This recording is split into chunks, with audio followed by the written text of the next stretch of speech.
Hola, mi nombre es Samuel Orrico, pastor de Nova. Nova es una iglesia cristiana en Jalapa, Veracruz, y nuestro propósito principal como iglesia es reunirnos alrededor de la palabra de Dios. Creemos que Dios a través de su palabra es como transforma a su pueblo. Nos llama a creer, a arrepentirnos, a amar lo que antes aborrecíamos, a aborrecer lo que antes amábamos.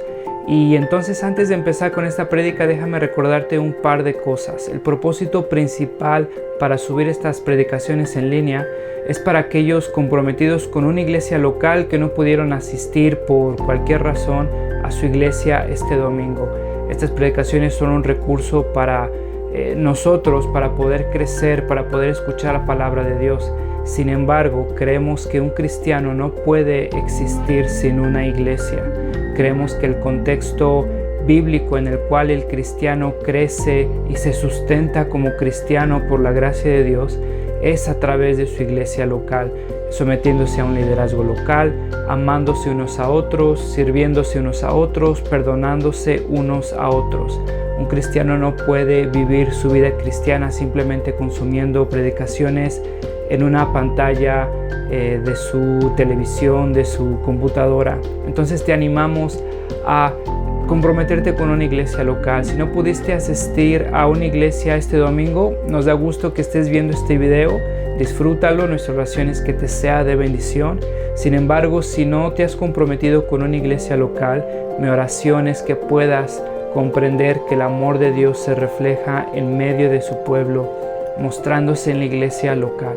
Nuestra oración es que Dios siga transformando nuestro país, que el Evangelio siga siendo proclamado, que la sana doctrina siga expandiéndose en nuestras iglesias y cada vez más cristianos podamos adorar a ese Dios soberano que nos ha mostrado su gracia a través de Cristo a pesar de lo que somos. Sabes, hace algunos días estaba buscando un partido en la televisión y me salieron de estos comerciales de un programa que solía ver hace mucho tiempo en History Channel. Este programa se llamaba Los Restauradores y no sé si alguna vez lo viste, pero estos restauradores lo que hacían era recibir chatarra, ya sea coches, refrigeradores, tragamonedas, cualquier tipo de cosa que ya es considerada como chatarra. Y lo que ellos hacían era restaurar completamente estas máquinas. El trabajo que hacían era realmente asombroso porque tú veías una chatarra prácticamente salida del deshuesadero y supuestamente esta chatarra tenía historia, ¿sabes? El año que la habían hecho, el modelo de coche, pero estaba completamente deteriorada, era chatarra. Y lo que hacían ellos era restaurar por completo esa chatarra. Hojalatería, pintura, mecánica, y de una pieza obsoleta de chatarra, esto lo convertían en una pieza de colección. Los cambios eran evidentes, los cambios eran radicales. Tú no podías creer que esto había llegado cuando veías el resultado. Eran piezas de colección, piezas que de 0 centavos eran transformadas en piezas valiosas de colección. Los cambios eran evidentes. En el capítulo 6 nosotros recordamos que Jesucristo en el versículo 12 ha llamado a sus discípulos. Ha llamado a los 12 y los ha llamado a amar a sus enemigos. ¿Te acuerdas? En el versículo 27. Amen a sus enemigos, hagan bien a quienes lo odian, bendigan a quienes los maldicen y oren por quienes los maltratan. Porque este amor será evidencia de que ustedes han sido llamados. Y en la porción del día de hoy vamos a ver que aquellos que han sido llamados son restaurados. El amor es una evidencia de este llamado. El amor es una evidencia de esta restauración. Y en la porción del día de hoy vamos a ver que Jesucristo les pide a sus discípulos, así como les pide amar a sus enemigos, les va a pedir a no juzgar, a perdonar, a ser generosos y a ser sabios. Porque todas estas serán características, serán evidencias de un llamado. Todas estas serán evidencias de una restauración. aquellos que son llamados son restaurados. Versículo 37. No juzguen y no se les juzgará. Y sabes, si tú buscas en internet cuáles son los versículos peor interpretados de la Biblia, estoy seguro que este versículo va a salir en el top 5. No juzgues y no se les juzgará. Y muchas veces las personas utilizan estos versículos como un as bajo la manga para no ser juzgados. Muchas veces las personas, sin entender este versículo y lo que nos quieren decir en su contexto, utilizan este versículo para evitar el juicio de la iglesia, para evitar el juicio de los demás, para evitar el juicio de la sociedad, porque nadie me puede juzgar, porque mira, dice en la Biblia que no juzgues y no se les juzgará. Acompáñame a leer estos versículos, Lucas 6, 43 a 45, versículos que son posteriores. Jesús les está diciendo que juzguen por sus frutos. Juan 7, 24, escucha, no juzguen por las apariencias, juzguen con justicia. ¿Cómo es esto? Nos está diciendo Jesús que no juzguemos, y ahora nosotros encontramos versículos que nos están llamando a juzgar. Primera Tesalonicenses 5:21. Sométanlo todo a prueba, aférrense a lo bueno. ¿Cómo vamos a someter todo a prueba si no podemos juzgar? Si estamos llamados a no juzgar. Segunda Timoteo 4:2, predica la palabra, persiste en hacerlo, sea o no oportuno. Corrige, reprende y anima con mucha paciencia sin dejar de enseñar. Gálatas 6:1, hermanos, alguien es sorprendido en pecado, ustedes que son espirituales deben restaurarlo con actitud humilde, deben restaurarlo, deben evaluar el pecado, deben juzgar el pecado y deben restaurarlo. Si no es suficiente, Mateo 18, 15 a 17, ¿se acuerdan del proceso de disciplina? Si tu hermano peca en contra de ti, ve a solas con él y hazle ver su falta. Si te hace caso, has ganado un hermano, pero si no, lleva contigo uno más, para que todo asunto se vuelva mediante el testimonio de 2 o 3 testigos. Si se niega a hacerle caso a ellos, díselo a la iglesia, incluso a la iglesia. Si a la iglesia no le hace caso, trátalo como si fuera un incrédulo. Y entonces nosotros encontramos una indicación en nuestra porción, Lucas 6:37, y nos llama a no juzgar. Y cuando nosotros lo contrastamos y encontramos diversos versículos, no solo uno, que nos está llamando a juzgar, nos está llamando a reprender, nos está llamando a corregir. ¿Cómo es que nosotros interpretamos? ¿Cómo es que nosotros encontramos una interpretación correcta? ¿Sabes? Y lo que hacemos muchos de nosotros es que nosotros escogemos la interpretación conforme viene la piedrada, ¿cierto? Porque ahora si alguien me está juzgando, saco de la manga Lucas 6:37. ¡Ey! No juzgues. Y aparte lo decimos en una versión antigua. No juzguéis, hermano, no juzguéis. Sin embargo, cuando nosotros vemos que alguien está pecando, que alguien está fallando, tenemos que juzgar. Tenemos que reprender, tenemos que corregir, tenemos que exhortar. Y lo que hacemos es que nosotros interpretamos la palabra como nos convenga. Como nos convenga, nosotros juzgamos, nosotros no juzgamos, nosotros somos llamados a que no juzguen, a que no nos juzguen. ¿Cómo es que nosotros podemos interpretar este versículo de manera correcta? Y sabes, la Biblia no es tan difícil de interpretar. Lo único que tenemos que hacer es leerla. Y nosotros leemos lo que sigue en el versículo 37, el mismo versículo, después de que se nos dice no juzguen y no se les juzgará. No condenen y no se les condenará. Ok, empiezo a entender lo que nos está llamando Jesús. Algo evidentemente se está prohibiendo. No juzguen. ¿De qué manera? No condenen y no se les condenará. Y es precisamente lo que Jesucristo está llamando a hacer. A no juzgar de una manera que condene. A no juzgar de una manera que se separe por completo del pecado. A no juzgar de una manera de superioridad moral. A no juzgar como si nosotros fuéramos mejores. Como si nosotros fuéramos inmunes a caer o a pecar.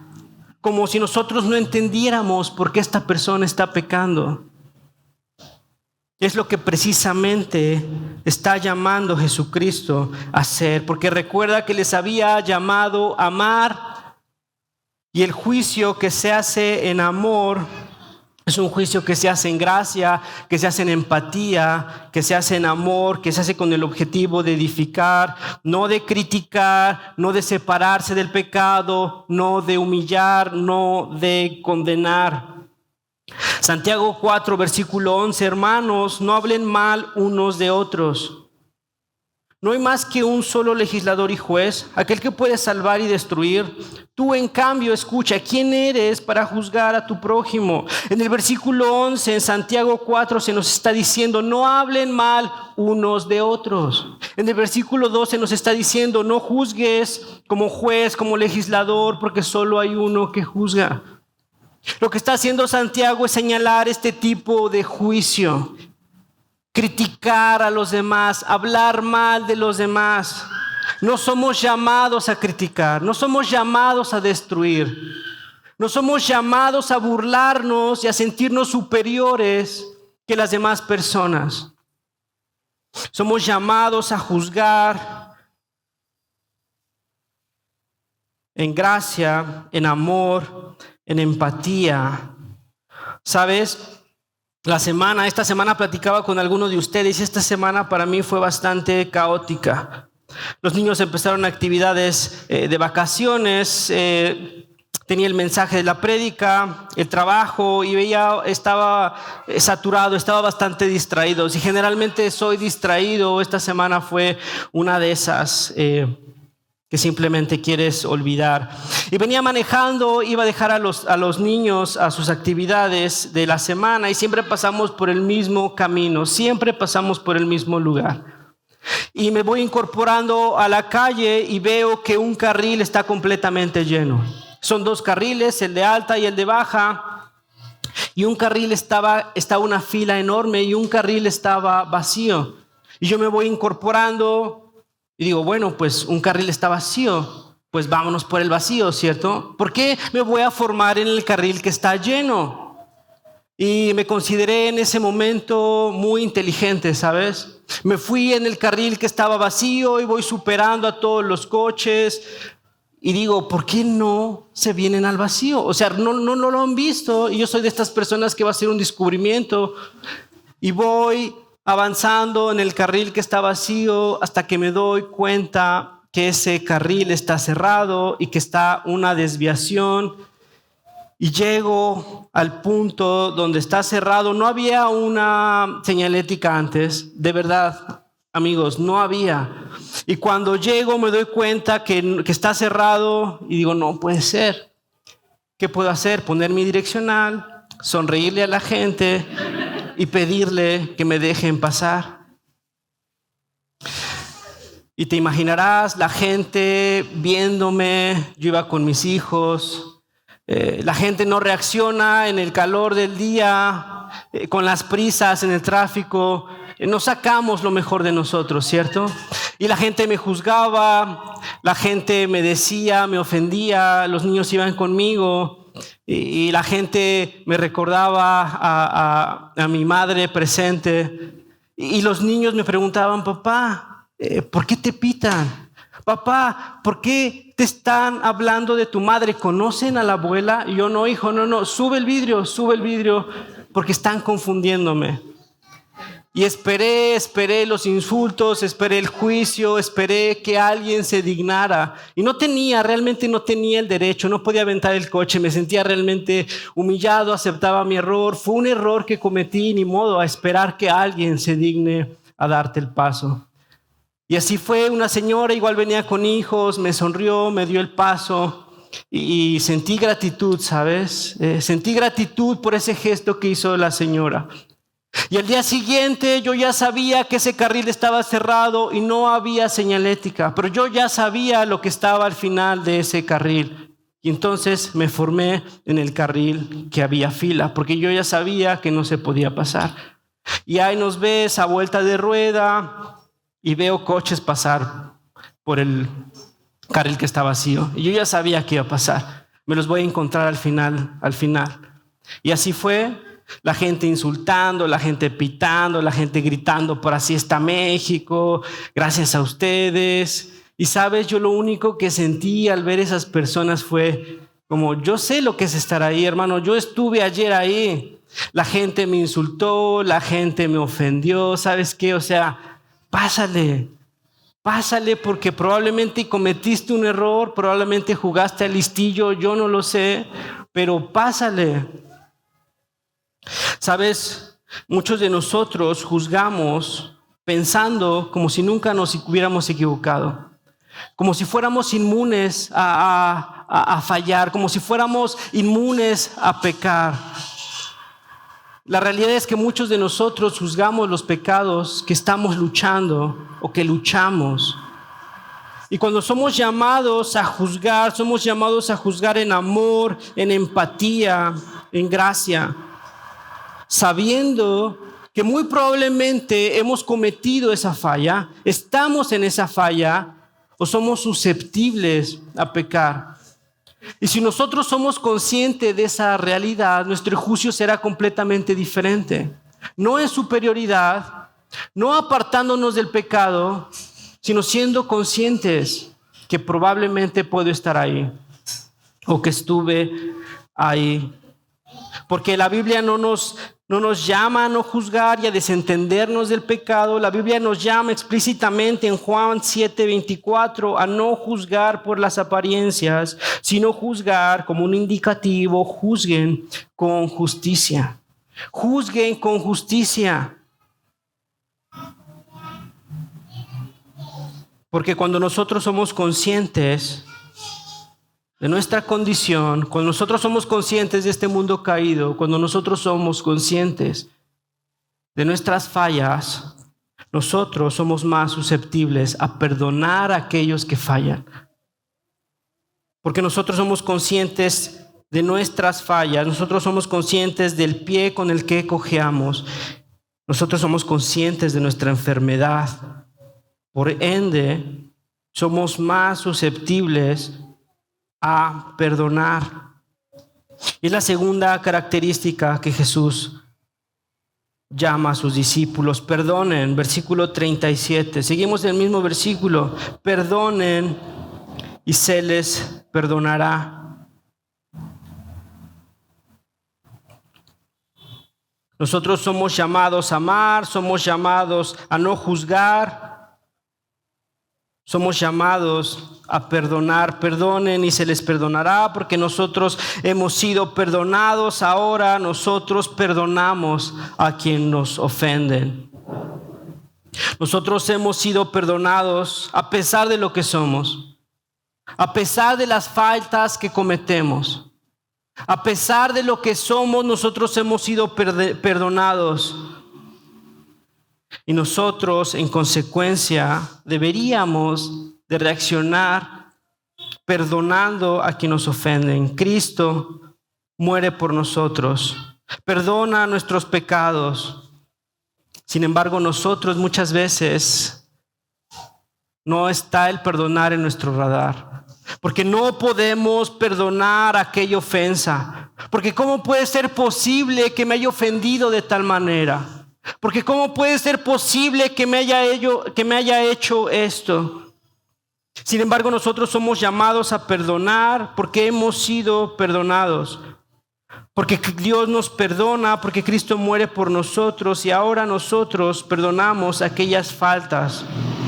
Efesios 4:32, más bien sean bondadosos y compasivos unos con otros y perdónense mutuamente. Escucha, así como Dios los perdonó a ustedes en Cristo. Así como Dios los perdonó. Así como Dios no cuenta sus fallas. Así como Dios perdonó todos sus pecados, así ustedes son llamados a ser bondadosos, compasivos y a perdonarse mutuamente. Colosenses 3:13. De modo que se toleren unos a otros y se perdonen si alguno tiene alguna queja contra el otro. Escucha, así como el Señor los perdonó, perdonen también ustedes. Así como Dios los perdonó, y ese es el estándar. No como tú perdonaste, no como la otra persona perdona. Así como Dios perdonó sus fallas, así como Dios perdonó, ustedes son llamados a perdonar.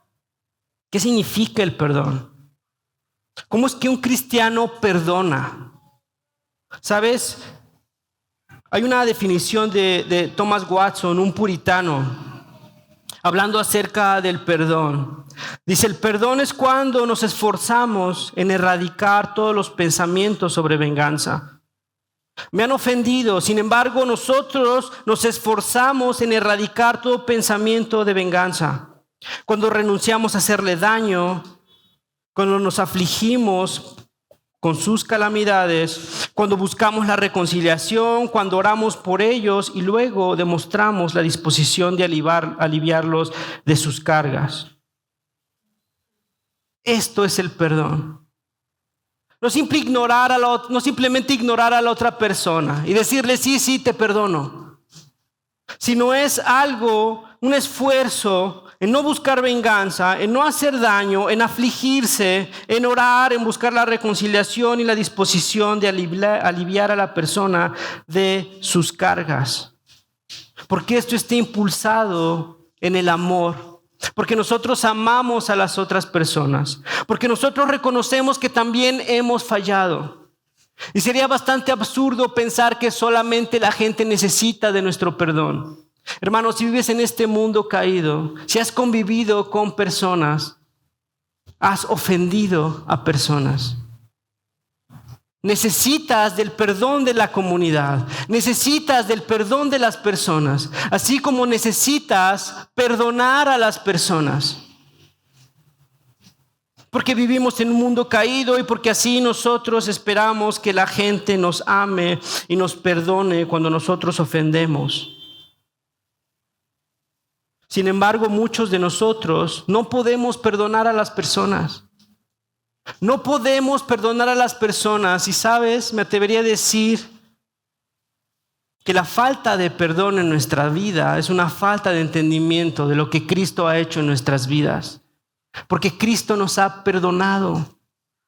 ¿Quién eres tú, cristiano, para no perdonar a quien te ha fallado, a quien te ha lastimado? Si Cristo nos ha perdonado, si Dios no cuenta nuestras faltas, ¿quién eres tú para vivir lastimando a las personas, no perdonando, vengándote, buscando el daño, alegrándote cuando las personas sufren, simplemente porque no puedes perdonar? ¿Quién eres tú para no perdonar cuando Cristo nos ha perdonado? Y yo creo que muchas veces esa falta de perdón surge de los errores comunes que la gente entiende por perdonar. Errores comunes como otorgar el perdón no necesariamente es declarar a la persona no culpable. Otorgar el perdón no necesariamente es declarar a la persona no culpable. El perdonar a la persona no significa que está libre de toda consecuencia. Eso no significa perdonar. Tú puedes perdonar a una persona, sin embargo, hay consecuencias en esa falla. Hay consecuencias legales, consecuencias civiles, disciplina en la iglesia.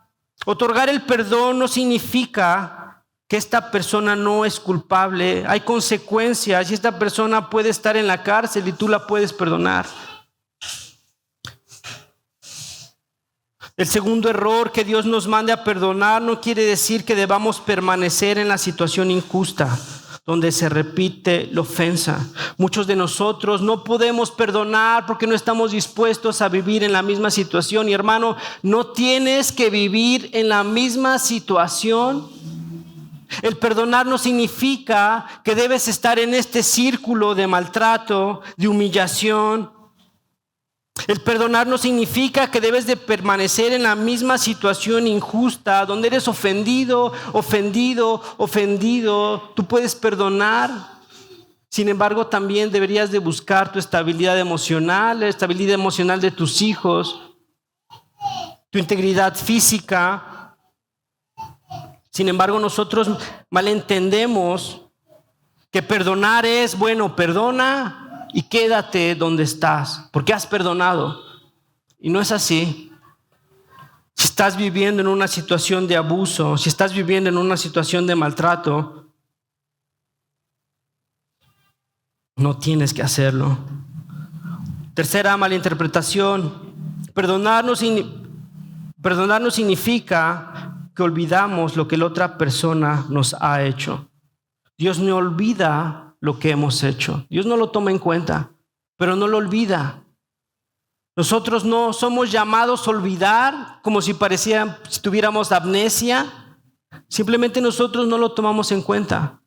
Porque esto se liga al punto anterior. Nosotros olvidamos, y entonces como olvidamos ese maltrato, ese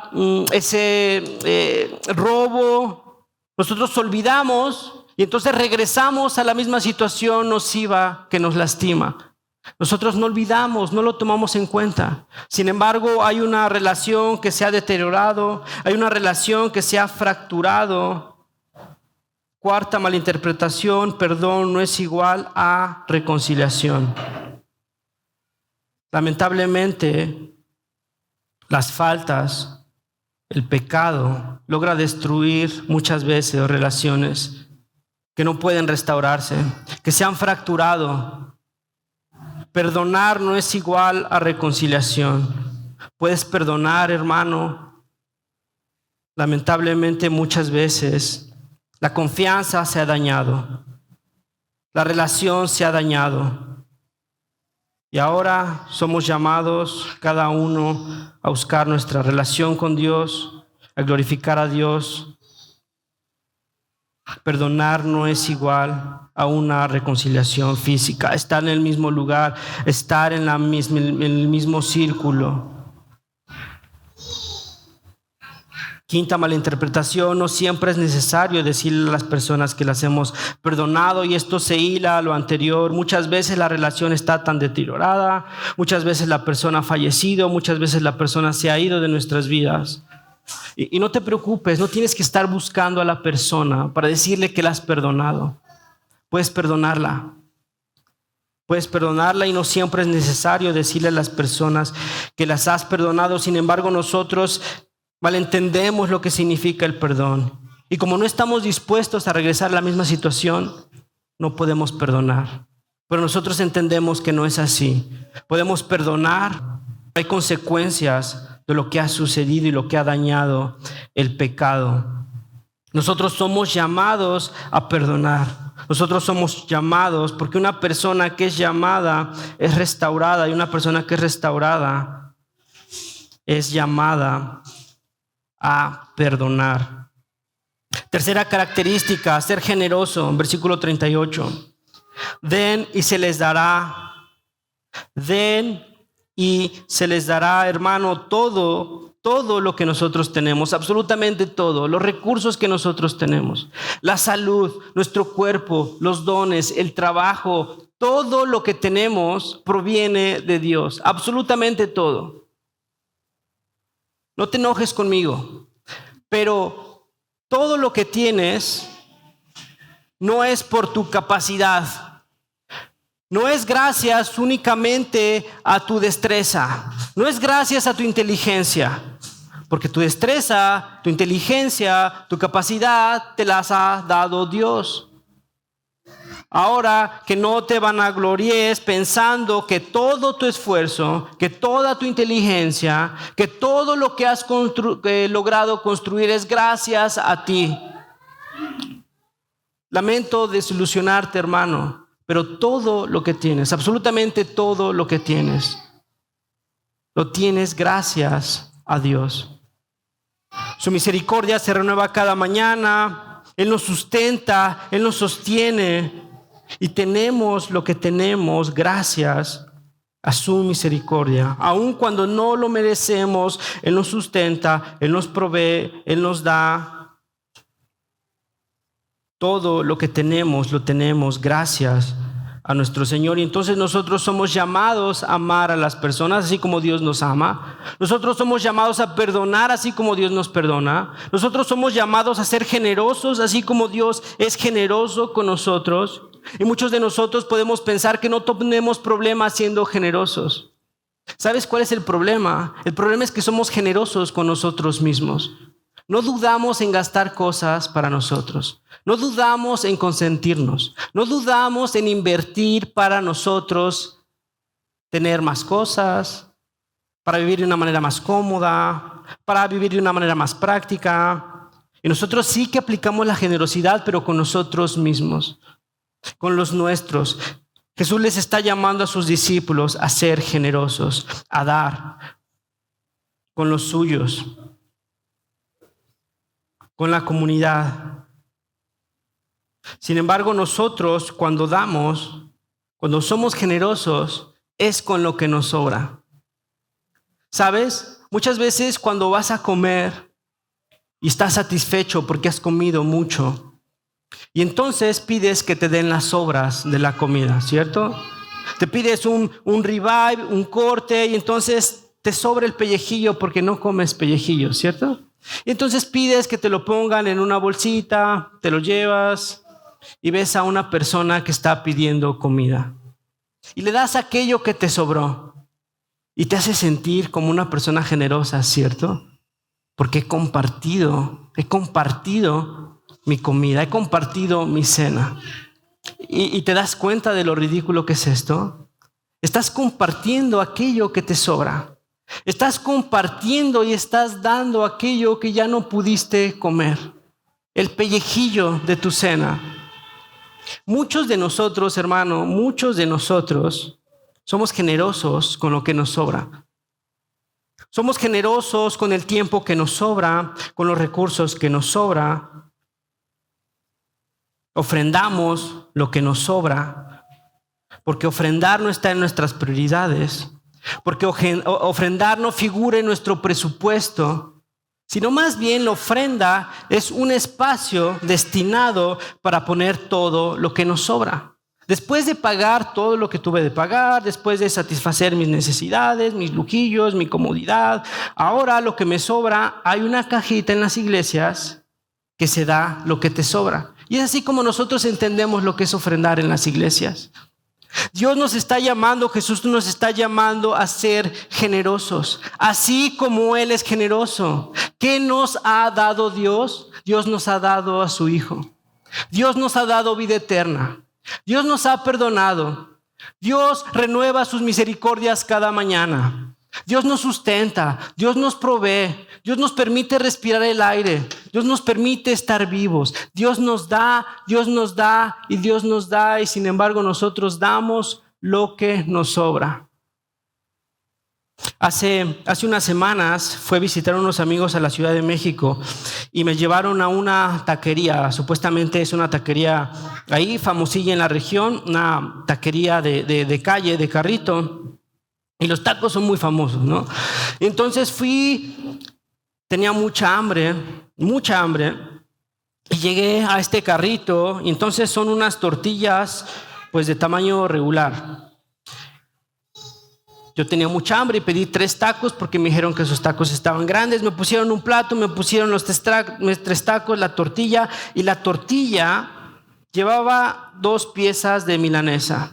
Llevaba aguacate, llevaba salsa, era una cosa abundante, obscena, superaba la ley de la física. La comida, el interior, era más grande que la tortilla. Era imposible comer ese taco, porque lo comías y te salía una milanesa, porque lo comías y se te derramaba el aguacate. Después de haber pedido 3 tacos, me di cuenta que no iba a poder comer eso. Era abundante, era demasiado. ¿Sabes? Dios nos da mucho más que ese taco abundante. Dios nos da la oportunidad de estar vivos, Dios nos da el trabajo, Dios nos da los recursos, todo, absolutamente todo lo que tenemos es gracias a que Dios nos da con abundancia. Gracia sobre gracia. Y Dios nos llama a ser generosos. Henry Crowell, el fundador y dueño de la avena Quaker, antes de morir dijo: por más de 40 años he dado el 70% de mis ingresos a Dios, pero nunca he podido alcanzar su generosidad. Él siempre me ha dado más de lo que yo pueda dar. Nunca he podido alcanzar su generosidad porque la generosidad de Dios nunca me ha fallado. Hermano, estamos aquí gracias a la generosidad de Dios. Tenemos el trabajo que tenemos, la salud, los recursos que tenemos gracias a la generosidad de Dios. Tenemos vida eterna, tenemos la salvación gracias a la generosidad de Dios. Y sin embargo, no somos generosos. Cuando Dios nos llama a ser generosos, porque una persona que ha sido llamada es restaurada, y una característica de esta restauración es la generosidad. Hermano, ¿dónde inviertes tus recursos? ¿Es evidente esa restauración en tu vida? ¿Es evidente la manera en que inviertes tus recursos, tu tiempo, tu vida? ¿Cómo estás invirtiendo tus recursos? ¿Con quién estás siendo generoso? Una persona que es llamada es restaurada, y la generosidad es una evidencia de este llamado. Jesús los ha llamado a amar, Jesús los ha llamado a no juzgar, Jesús los ha llamado a perdonar, Jesús los ha llamado a ser generosos, Jesús los llama a ser sabios. Versículo 39. También les contó esta parábola: ¿acaso puede un ciego guiar a otro ciego? ¿No caerán ambos en un hoyo? Un ciego puede guiar a otro ciego, evidentemente caerán en un hoyo. Hermano, ¿quién está influyendo en tu vida? ¿A quién estás siguiendo? ¿Qué es lo que permea tu mente? ¿Qué es con lo que saturas tu mente? ¿Qué es lo que ves en la tele? ¿Qué libros estás leyendo? ¿Cuáles son los influencers? ¿Qué ves en las redes sociales? ¿Qué tipo de relaciones tienes? Dime a quién sigues, dime con quién te juntas, y te diré quién eres. Muchos de nosotros pasamos más tiempo siendo moldeados por la cultura, siendo más moldeados por el mundo, y esperamos que un domingo, 40 minutos, logran permear nuestra vida para tener una comunión más profunda con Dios. Y pasamos 7 días a la semana saturando nuestras mentes de chatarra y de porquería. Y llegamos el domingo a la iglesia esperando que los 40 minutos de una predicación transformen nuestras vidas. Sin embargo, estamos saturados de series, de redes sociales, de canciones que traemos en nuestras cabezas, pero no traemos la palabra de Dios que guía y que dirige nuestras vidas. Dime qué sigues, dime qué escuchas, dime qué lees, dime qué te influye, y te diré quién eres. Muchos de nosotros somos ciegos siguiendo a ciegos. Somos ciegos porque no nos damos cuenta, porque no sabemos discernir, porque no tenemos la sabiduría. No sé si alguna vez has escuchado del templo del pueblo de los discípulos de Cristo. El templo del pueblo de los discípulos de Cristo, 1955. Una secta dirigida por Jim Jones en Guyana. Una secta apocalíptica dirigida por un líder carismático, Jim Jones, que predicaba el mensaje de salvación, que predicaba la venida de Jesucristo. Tan atractivo, tan influyente era este Jim Jones, que logró reunir alrededor de 1,000 personas. 1,000 personas a las cuales las convenció para poder mudarse a una comunidad, para poder fundar una comunidad, una nueva comunidad, una nueva Jerusalén en Guyana. Alrededor de 1,000 personas, personas adultas, niños, mujeres, bebés, alrededor de 1,000 personas viviendo en esta nueva Jerusalén, en esta nueva comunidad, siguiendo a Jim Jones, esperando la venida de Jesucristo. Estas personas fueron guiadas por Jim Jones para beber refresco con cianuro. Todos, bebés, niños, adultos, todos, a beber refresco con cianuro para esperar la llegada del Mesías. El suicidio colectivo más grande que se tiene registrado en la historia. Alrededor de 1,000 personas bebiendo voluntariamente refresco con cianuro.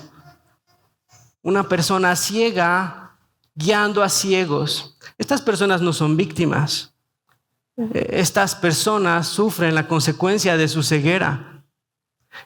Un ciego guiando a otro ciego, cayendo en el hoyo, bebiendo refresco con cianuro.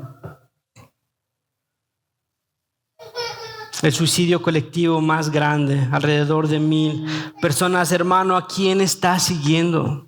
¿Cómo sabes lo que se está diciendo en este púlpito es bíblico? ¿Qué está permeando tu cabeza? ¿Qué es lo que escuchas durante la semana? ¿Qué lees durante la semana? ¿Qué escuchas? ¿Qué ves? ¿Qué influye? ¿Qué permea tu mente? Porque una persona que es llamada es restaurada, y la persona que es restaurada tiene discernimiento para poder saber qué es bíblico, qué no es bíblico, qué exalta a Dios y qué no exalta a Dios. Hemos sido llamados y somos llamados a amar, somos llamados a no juzgar, somos llamados a perdonar, somos llamados a ser generosos, somos llamados a ser sabios, a tener discernimiento. ¿Cómo, hermano? ¿Qué tan evidente son estas características en tu vida? Si las personas nos ven, pueden decir que somos chatarra que ha sido transformada en piezas de colección. Si la gente nos ve, puede saber que estamos siendo restaurados, que hemos sido restaurados, porque es evidente los cambios en nuestras vidas. ¿Qué es lo que dice la gente? ¿Le has preguntado a las personas a tu alrededor si es evidente? Si la gente puede reconocer que eres un cristiano. Sabes, en 2012, estoy seguro que escuchaste de esta historia, se hizo viral. Una restauración fallida. El busto de Jesucristo por el pintor Elías García Martínez en una comunidad de Zaragoza llamada Borja, en España. Una pintura titulada Ecce Homo, haciendo referencia a cuando Pilato presenta a Jesucristo y dice: este hombre, he aquí este hombre. Y la pintura se llama Ecce Homo, este hombre. La pintura en 1900 se ha deteriorado por el tiempo, por la humedad. Evidentemente esta pintura necesitaba una restauración. Y de un día para otro la pintura no está en el santuario de la misericordia de Borja. Y la pintura aparece eventualmente. Se había pensado que se había vandalizado, se había pensado que la habían robado. Y cuando aparece la pintura aparentemente restaurada por una aficionada que se tomó la libertad porque el cura le pidió de favor a la hermanita que restaurara la pintura, esta pintura se vuelve viral. Y si tú buscas en internet Ecce Homo de Borja, vas a encontrar esa restauración fallida. Lo que antes era el busto de Jesucristo, ahora parece un oso cariñosito, peludo. Y es verdad, tú la puedes buscar en internet. Una restauración completamente fallida. Casi 100 años de arte destruidos por esta restauración fallida, la cual la prensa ya no llamaba ecce homo, ahora llamaba ecce mono. He aquí este mono. ¿Sabes? Muchos de nosotros en nuestro caminar parecemos más a ecce mono. Porque no somos lo que deberíamos de ser. Porque no amamos como deberíamos de amar. Porque no somos generosos como deberíamos de ser generosos. Porque no perdonamos como deberíamos de perdonar. Porque no tenemos discernimiento como deberíamos tener discernimiento. Y somos más como una restauración fallida. Somos más como ecce mono. Hermano, y si estás conmigo, no quiero que te desanimes. Si bien somos llamados a amar, somos llamados a perdonar, somos llamados a ser generosos, somos llamados a tener discernimiento, no somos y no lo hacemos como deberíamos. Pero gracias a Dios no somos lo que éramos. Y estamos en este proceso de restauración. Y si bien parecemos más a ecce mono, Dios ha prometido, quien ha comenzado esta obra, irá perfeccionando hasta la venida de nuestro Señor. Y no nos desanimemos. Ese es el estándar. Amemos, seamos generosos, no juzguemos, perdonemos, tengamos discernimiento. Y el Espíritu nos va a impulsar y nos impulsa. Y si bien parecemos chatarras que están andando, estamos andando, hermanos. Estamos en este proceso de restauración. No seremos para siempre ecce mono, llegaremos a ser como la imagen de nuestro Señor Jesucristo, y nosotros confiamos en esa promesa. Porque Dios ha prometido que iba a terminar esa obra que ha comenzado. Porque su Espíritu Santo vive en nosotros y porque Dios ha derramado y ha enviado a su Hijo para derramar su sangre, para perdonarnos, porque su obra ha comenzado en nosotros y su Espíritu que ahora vive en nosotros está restaurándonos y está regenerándonos y hasta un día llegar a ser a la imagen de nuestro Señor Jesucristo. Y nosotros confiamos en esa promesa y nos aferramos en esa promesa.